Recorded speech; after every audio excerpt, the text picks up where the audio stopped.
everyone, welcome to my channel. My name is Sarah and today we're going to be doing a bookish vlog and I have a couple exciting things happening on here. So first is I'm going to be starting 75 Booked today. If you haven't heard of 75 Booked, it started over on TikTok. I'll tag the creators here that started it. My version is going to be a little bit different than what I've seen over on TikTok. I have a lot of overtime coming up in the next few months. I'm going to be doing at least 45 minutes of audiobook listening a day, so I can knock that out easily when I'm working or just doing house chores, and then another 45 minutes of physical book reading a day. I might add in another element that includes some of my hobbies like drawing or even like something on the walking pad like that, just to like mix it up a little bit and add in a little bit more of a challenge, but I haven't fully decided on that. I'll think of something today though. So today is October 24th and the last day of 75 Booked for me will be January 7th. The second thing that is happening in this vlog is any minute now I have a package coming for my new camera. I got the Insta360 Go Ultra. So my work has an employee recognition program, so I got a gift card to Best Buy with it. So I got a really, like, I barely had to spend any money on the camera. And I love the camera that I'm filming on now. It's a Sony ZV-1F, but the thing is, I don't feel fully comfortable using it out in public yet. I'm pretty shy and it just feels weird like whipping out a camera in front of everyone. I want to be able to vlog at coffee shops and read and draw there without drawing attention to myself. You can also do like a lot of really cool POV shots with the camera. So I just figured I have a gift card, may as well get it. I'll be unboxing that on this vlog, and then this weekend I'm going to be going out and doing some things and I'll probably bring the camera with me. It's also really good for this camera. I noticed doesn't have the best image stabilization, and this is supposed to help with that a lot. So just real quick, the books that I will be reading in this vlog. First, the physical book that I'm reading is Mate. I'm about halfway through this. I'm sure everyone's heard of this by now or has even started reading it, but this is Ali Hazelwood's new release. This is following Serena. She is a wolf-human hybrid, or werewolf-human hybrid, and she's the first of her kind. So in her world, all of the humans and vampires are trying to get their hands on her. And Cohen, is his name? I always forget his name. Yes, Cohen has claimed Serena as his mate and protector. So this is the story of their journey together, and I'm really, really liking it so far. I haven't really heard a lot of reviews saying like people that they hated it or absolutely loved it. Maybe I just haven't been paying close attention yet, but I'm loving it. At first it started out a little bit slow and a little confusing because I kind of forgot what happened in Bride, but now like I'm at the midway point and it's really picking up. And then the audiobook that I'm listening to is called Bat Eater and Other Names for Cora Zeng. This is the story of Cora. It's a horror novel and it centers around Cora, and it is happening during the height of COVID. And she is East Asian, and at the beginning of the book, her sister is murdered, and the last thing the killer says to her is Bat Eater, and then he kills her.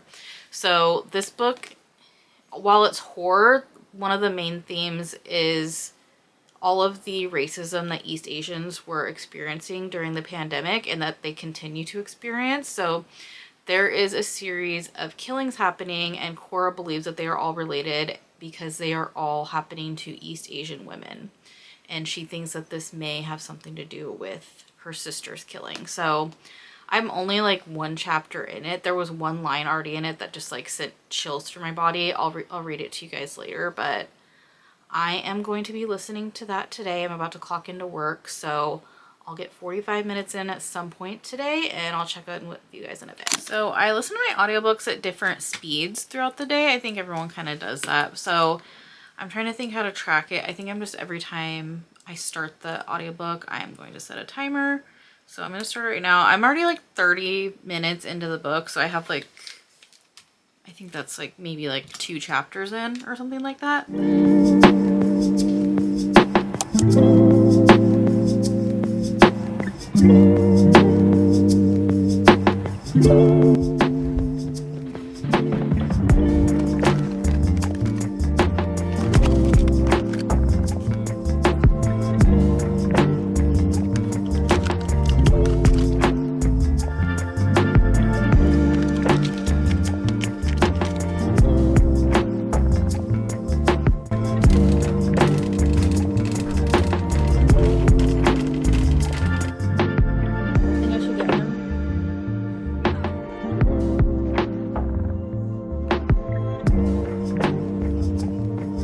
it is now 10:30 at night and I'm just now getting to the physical reading of the day. I did finish my 45 minutes of audiobook listening and I am really enjoying the story so far. There's also a lot of commentary I've noticed about religious trauma and generational trauma.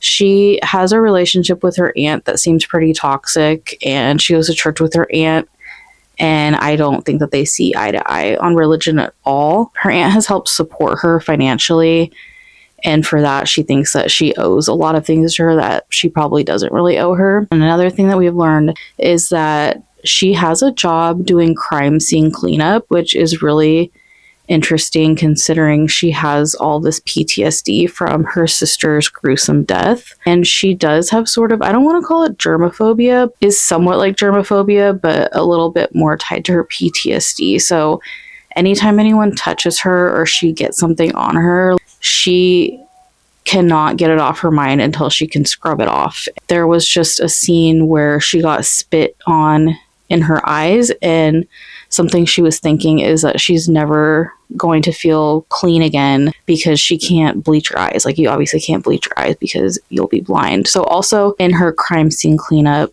she has noticed that I think there's been 2 deaths so far that are East Asian women, and they have found bats in both of the houses. And the 2 people that she's doing the crime scene cleanup with are kind of like, oh, that's weird. Like, there must be a bat infestation in New York right now. And in her head, she's like, no, this has to be connected to my sister's death somehow because he whispered to her that she was a bat eater. So she's kind of putting the pieces together, but I don't think she's like really spoken it out loud. She might think that she sounds crazy. If she said that to me, I would be like, no, this makes perfect sense. There's a line in the first chapter that really struck a chord with me, and I just wanted to read it to you. This is like a loose quote of it. This is after her sister died, and she's like screaming because of what she just witnessed. It says, Cora is screaming, a knife-sharp cry, the last sound that many women will ever make. It just really made me think, like, so many women die at the hands of men, and that's the last sound that they make. I'm going to start reading Mate for the next 45 minutes, and then I will have my first day of 75 booked done.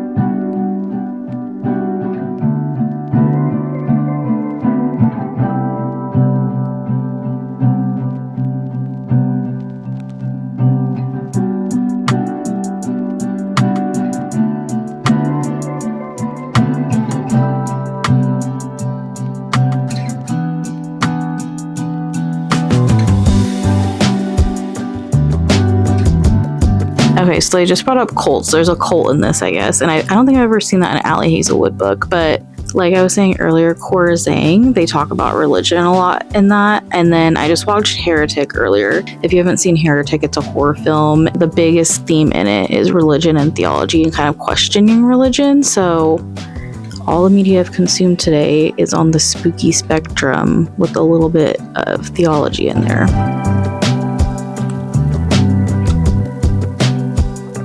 Okay, Cora, what am I talking about? Okay, Serena just passed out because of her condition, and she woke up, and Cohen was playing some of the chords that she taught him on the piano. That's just the sweetest thing ever.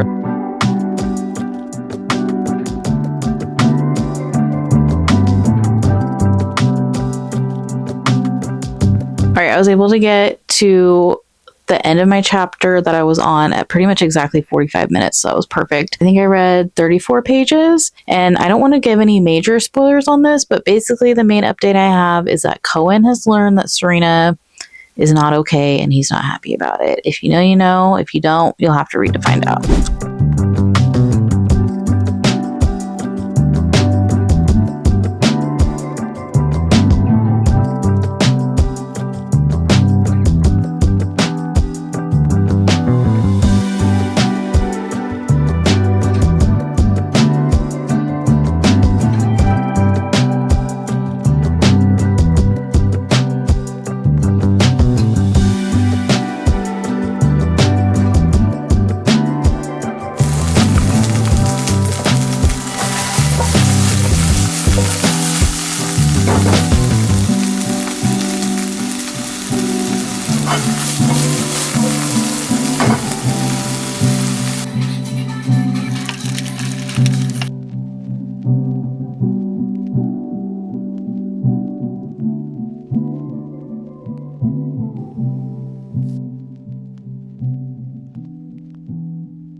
Everyone, so it is Monday and I'm here with a reading update. So I didn't really talk to the camera a lot over the weekend. I was pretty busy, but I did stick to the challenge and I did take some footage with this new camera. I'm really liking this. I don't think I would ever use it as a full-time camera just because it doesn't do the best in low light, but for outdoor shots, or I did do some shots of me cooking that were done overhead, it's great for that. This weekend I went to a matcha spot I had never been to, and it was Shiba themed. And in that same shopping center, there was a grocery store that I went to with my grandma when I was growing up, and I was like, okay, let me just run in there. I haven't been there in probably like 10 years.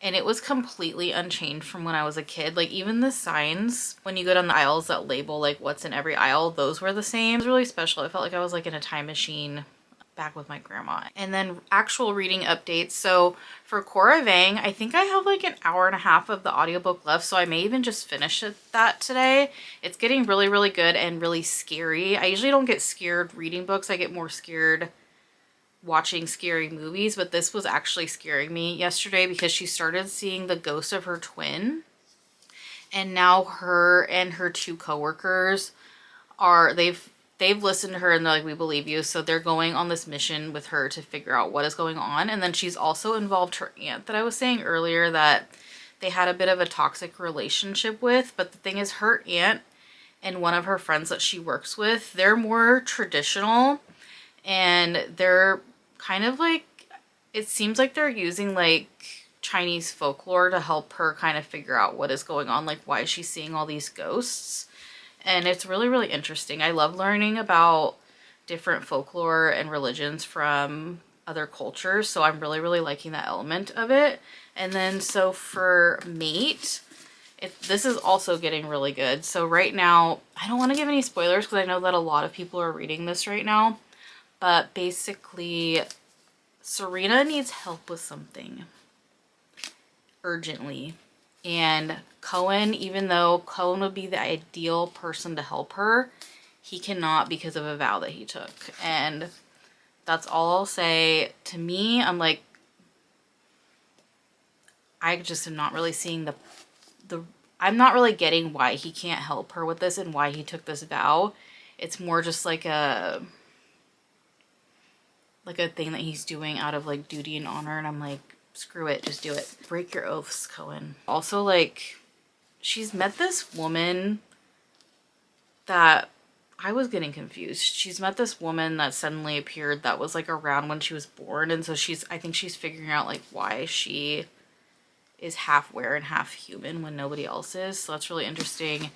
And yeah, it's just getting really intense. I'm trying to figure out where I think I'm like, I want to say 3/4 of the way, but I just realized I lost my bookmark, so don't quote me on that. So I'm going to start work and listen to my audiobook today, and then I will do 45 minutes of reading tonight. I might take a nap after work. I really am trying not to, but I stayed up super late last night doing these nails and then making sure that I fit the challenge in. Also, another aspect of this oath, like the thing that Serena needs help with, like she needs help with it. There's no getting around it.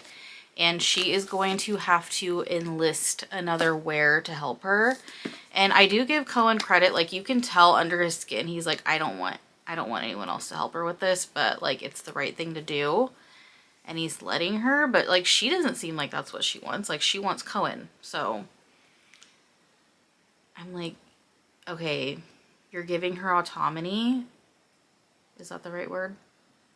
You're giving her free will to do what she needs to do, except for the one thing that she really wants to do. So good on you for not getting jealous. Like, good on you for letting her do what is best for her. But like, you almost got it, but you didn't. Okay.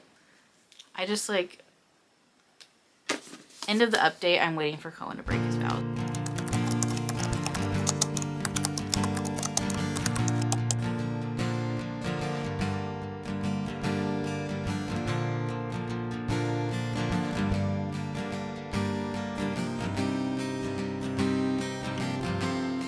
So it's Friday, so it is the end of my first week of 75 booked, and I am really loving it so far.